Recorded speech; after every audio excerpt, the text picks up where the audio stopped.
Siap tak siap, suka tak suka, kau akan didatangkan. Apa yang akan ditanya oleh Allah? Perbuatanmu, amalmu. Malam ini kita menyadarkan diri kita, terlebih lagi yang berceramah, jangan kau hanya sampai menyampaikan ayat saja. Hai Abdul Samad, apakah kau yang bicara itu hatimu sudah hidup? Senantiasa merasakan diri, aku orang paling hina, aku orang paling kotor, ditempelkan kening ke lantai di tempat yang diinjak tapak kaki, mengatakan bahwa aku bukan siapa-siapa. Umur diberikan Allah 40, 60, 70. Berapa yang kupakai untuk menolong agama Allah? Berapa yang kupakai untuk mengingat Allah? Mata, tangan, telinga, kaki akan diminta tanggung jawab di hadapan Allah. Dulu dibangga-banggakan, dihormati, dimuliakan. Yang kami muliakan Al-Mukarram, Al-Ustadz. Tapi pada saat tiba masanya, yang kita bawa tak lain tak bukan innallaha la yanzuru ila ajsamikum. Allah tak menengok badan, fisik, bentuk tubuh, baju. Ini sampulnya saja. Wala ila suwarikum, Allah tak menengok rupa, wajah. Walakin yanzuru ila qulub. Hati kamu yang bersih itulah yang kau bawa menghadap Allah Subhanahu wa taala. Yauma la yanfa'u malun, harta tak berguna. Wala banun, anak tak bisa menolong. Harta tak berguna, anak tak mampu menolong. Illa man atallah, kecuali orang yang datang menghadap Allah biqalbin salim,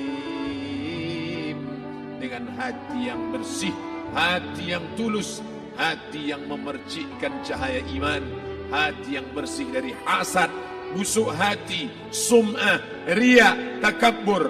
Itulah yang menolong di hadapan Allah Subhanahu wa taala. Apa kata Imam Ali radhiyallahu anhu? An-nasu niyam. Semua manusia waktu hidup itu tidur. Bapak tidur, ibu tidur, saya tidur. Semua orang waktu hidup itu tidur. Falamma matu, ketika dia mati, disitulah dia baru terjaga dari tidur panjang. Saat Israel mencabut nyawa, ditarikkan adalah satu centapan yang kuat. Disitulah kita baru terjaga dari tidur panjang. Betapa aku meninggalkan salat, betapa aku tak berzakat, betapa dulu kekuasaan. Aku lulus umur 30, pensiun 58, 28 tahun apapun tak pernah kubuat untuk agama. Sibuk membesarkan anak, sibuk mengurus warisan. Anak pun tak ingat dengan kita karena kita lupa menanamkan pendidikan agama di dalam otak kepalanya. Harta yang banyak tak sempat menolong agama Allah. Anak tunggal semata wayang tak sempat dididik agama.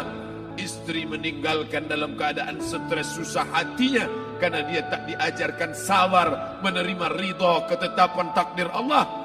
Dan paling celaka, tak pernah anggota tubuh ini dipakai untuk berzikir, muhasabah, mengingat Allah. Tak pernah mata dipakai menengok Quran, kitab suci Allah. Tak pernah dipakai hati merenung sejenak. Apa yang akan kubawa mati menghadap Allah Subhanahu wa taala. Abdul Samad dari dalam tanah naik ke atas tanah, ceramah, masuk balik ke dalam tanah. Yang kau bawa apa? Baju koko tinggal, peci tinggal, pakaian kehormatan tinggal. Yang kau bawa kain tidak berjahit, disobek, kerak. Itu yang akan menyampul kulitmu, yang selama ini kau dimandikan, dibersihkan oleh ibumu dulu 60 tahun yang lalu. Sampai masanya kau lupa kapan kau dimandikan dulu. Sekarang ruh melihat, disebut dia ruh karena dia raha ya ruhu ruh, seperti aroma semerbak yang datang pergi hinggap. Ruh sampai masanya dia datang masuk ke dalam jasad. Ruh sampai masanya dia pergi meninggalkan jasad. Malam ini dimuliakan Al-Mukarram Haji Abdul Samad LCMA. Kenapa Abdul Samad ini dimuliakan? Karena ruh hinggap sejenak sebentar. Sampai masanya besok pagi dia ruh keluar dari dalam tubuh ini. Anak yang katanya ayahku sayang, istri katanya kaulah abang. Sampai masanya mereka tak lagi mau mendekat. Rumah itu saya yang buat, saya yang mengukurnya. Tapi begitu ruh sudah keluar dari badan, tidak satu pun semeter, sesenti, sejengkal, sehasta ada tempat di rumah itu untuk jenazah bernama jenazah Abdul Somad.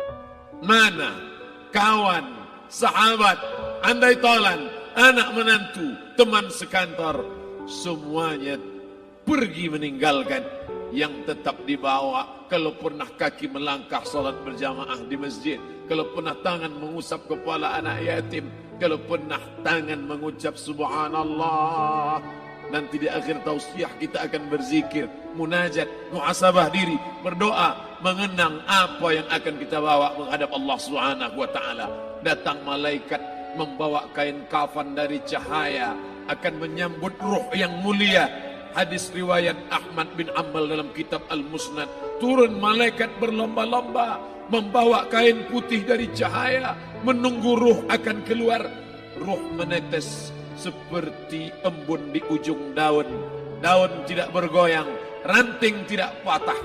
Ruh menetes pelan, turun ke dalam kain kafan, dibawa malaikat ke pintu langit. Tak sabar mereka menyambut. Inikah dia yang selama ini berjamaah? Berapa banyak yang masyhur terkenal di bumi, malaikat tak mengenal dia.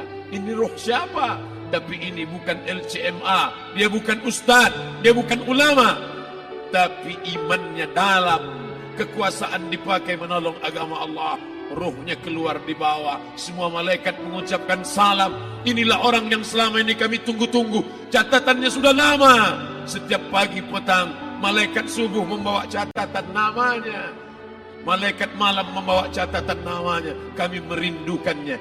Begitu orang-orang yang masyhur di langit, tapi tak dikenal makhluk bumi. Tapi ada sebaliknya, yang rohnya disentapkan, ditarik malaikat dengan begitu tarikan yang sangat kuat. Nabi bertanya saat Isra Mi'raj kepada mereka yang sudah mati ribuan tahun yang lalu, apa yang kalian rasakan? Yang satu mengatakan seperti tebasan pedang di tempat yang sama beratus kali. Yang satu mengatakan seperti kambing yang dikuliti hidup-hidup. Yang satu mengatakan seperti mata kail pancing ditarik dari kulit yang basah.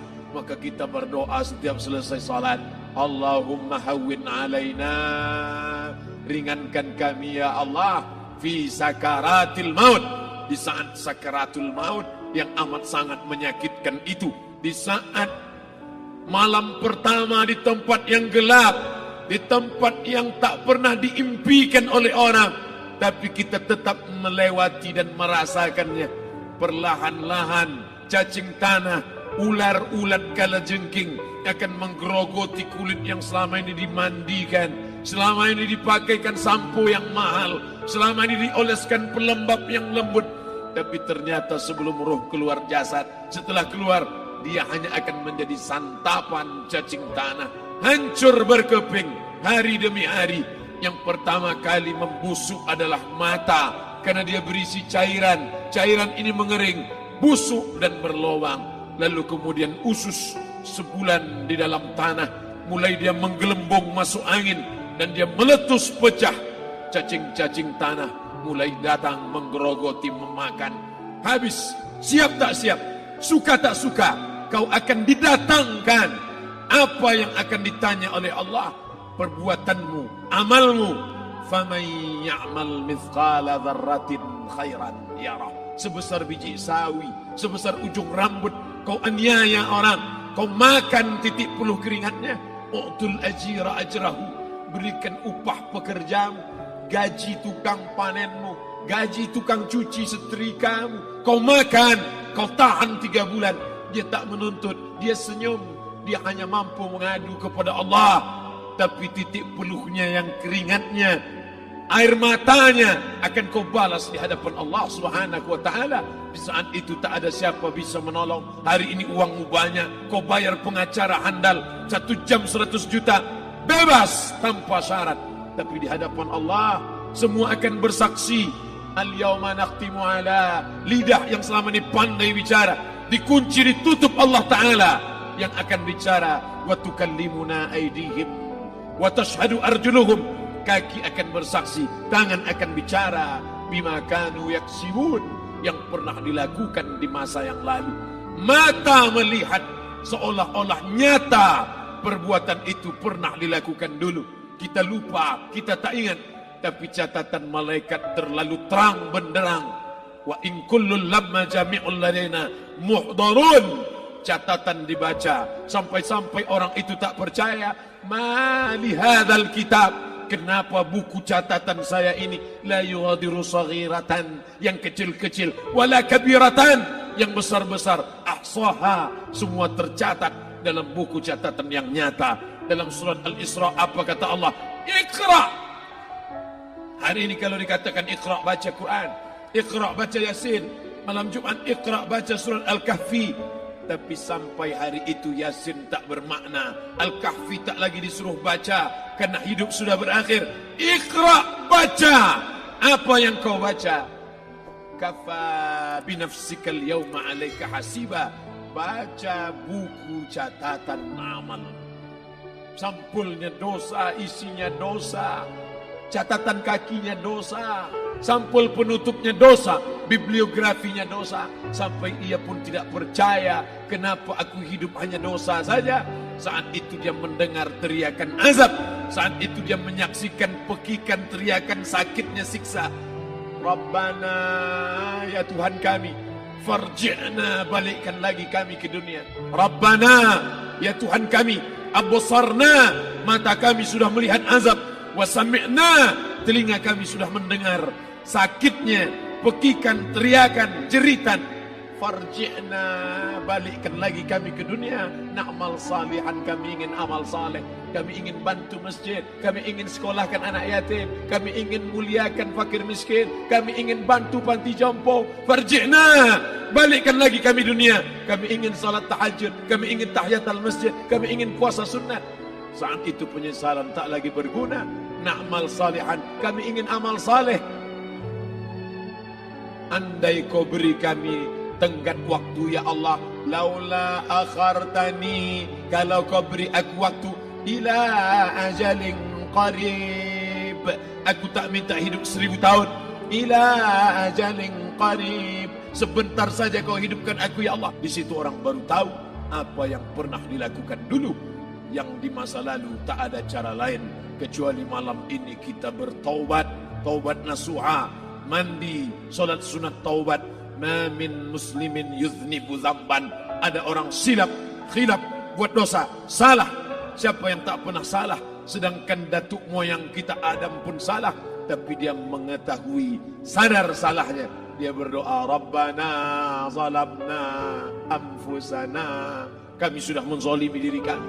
Wa illam taghfir lana, kalau kau tidak mengampuni kami, wa tarhamna, kalau kau tidak merahmati kami, dan akunanna minal khasirin, kami termasuk orang yang rugi ya Allah. Maka malam ini kita bermunajat kepada Allah, berdoa, mengenang masa lalu, bergelimang dosa, besok tak akan kita ulang. Kita minta ampun kepada Allah Subhanahu wa taala.